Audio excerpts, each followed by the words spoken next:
अस्सलामुअलैकुम वरहमतुल्लाह। नाज़रीन, मैं आया हुआ हूँ हकीम यूसुफ़ कमाल साहब की बारगाह में, जो बड़े क़दीम हकीम हैं और काफ़ी तजुर्बा ये रखा करते हैं।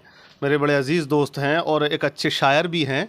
इनकी शायरी आप यूट्यूब पे जाकर सुन सकते हैं, यूसुफ़ कमाल रामपुरी के नाम से। चाहूँगा कि मैं अपने नाज़रीन को कुछ ऐसा नुस्खा इनके ज़रिए से पहुँचाऊँ ताकि मेरे देखने वालों का फ़ायदा हो, नौजवानों का फ़ायदा हो और वो आने वाली परेशानियों से दूर हो जाएँ और जो आज नफ्सियानी जो कमज़ोरियाँ पाई जाती हैं वो उनसे बच जाएँ कि किस तरह से हमें अपनी जवानी की हिफाजत करनी है और बचना है। तो मैं कहूँगा कि कुछ नाज़रीन के लिए हमारे आप कोई नुस्खा, और जो रातों को सोना ख्वाब हो जाना और तरह तरह की कमज़ोरियाँ नौजवानों में पाई जाती हैं। बहुत से शिकायत करते हैं कि हज़रत रात को सो गए तो एहतलाम हो गया, नाइट फेल हो गया, कपड़े गंदे हो गए, नापाकी तारी हो गई।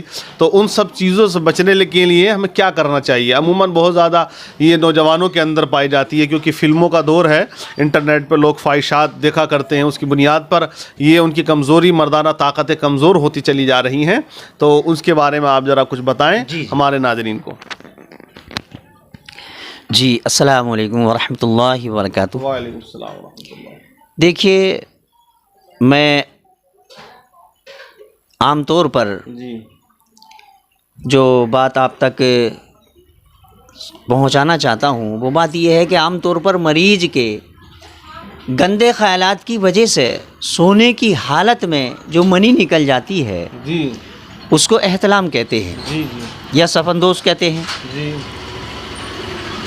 खुसूसन जबकि मरीज़ को जी मुट्ठी मारने जी या कसरत मुबाशरत जमा वगैरह से ज़कावत हिस हो चुका हो। ज़कावत हिस उसे कहते हैं जो हाथ लगते ही मनी के कतरे पानी पानी चिपकन चिपकन सी निकलने लगती है, उसे ज़कावत हिस कहा जाता है। तो जब ये मर्ज़ हो जाता है मरीज़ को, तो ये मर्ज़ बहुत तंग करता है। ये मर्ज़ बहुत तंग करता है। इससे मनी बहुत पतली हो जाती है, मनी पतली बनती है।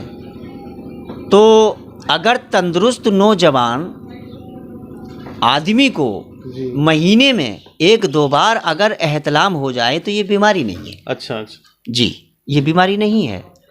हाँ, जब इससे ज़्यादा हो तो उसको इलाज की फ़िक्र करना चाहिए। मैं अपने नाज़रीन को एक बहुत ही कामयाब और बेहतर तरीके से कुछ बातें अगर मैं बता दूं तो ये अगर इस पर अमल कर लिया जाए तो बग़ैर किसी दवा के इस मर्ज़ को फ़ायदा हो जाता है। बहुत अच्छी बात है। आप जब तशरीफ़ लाए हैं तो आप सुनिए कि एहतलाम के जो मरीज़ हैं और जिन्हें रात को सोते वक्त एहतलाम होता है वो इसको लिख लें। जी बिला दवा के ये इलाज मैं आपको बता रहा हूँ जी कि रात के वक्त पानी हरगिज़ ना पिएं। ठीक। रात के वक्त पानी हरगिज़ हरगिज़ ना पिएं। और दूसरी बात यह है कि सोने के वक्त पेशाब करके सोना चाहिए।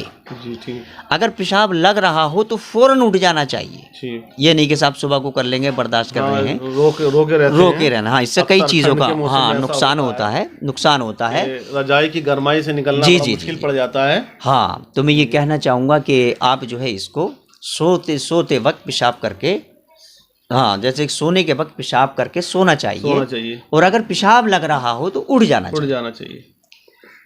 और तीसरे नंबर की बात है कि हमेशा दाहिनी करवट लेकर के सोएं। अच्छा अच्छा, दाहिनी करवट लेकर के सोएं। करवट से ही जी जी जी। नंबर 4, ग़िज़ा ज़ोदे हज़म इस्तेमाल करें रात को। अच्छा। जो ग़िज़ा हज़म हो जाए। अच्छा, जो हज़म हो जाए। जी जी। भारी ग़िज़ा ना होनी चाहिए। हाँ, ना होनी हल्की ग़िज़ा का इस्तेमाल करें ताकि वो जल्द हज़म हो जाए। तो उसे यह है कि ज़ोदे हज़म ग़िज़ा का इस्तेमाल करें।